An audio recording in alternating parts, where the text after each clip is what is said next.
পাতুজা বাজারে বিশাল বিশাল গরু উঠেছে এখন মোটামুটি গোটা মাসাল্লাহ এই বাজারে সবচেয়ে বড় গরু গরম লাগছে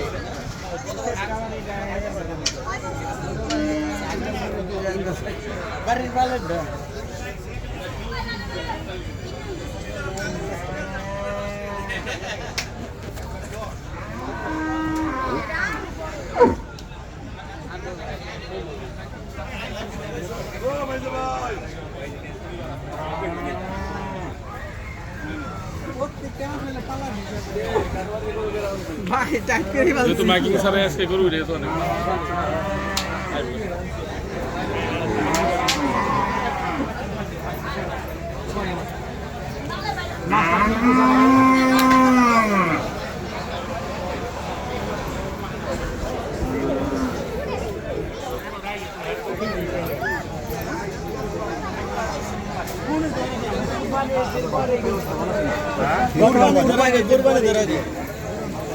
শুরু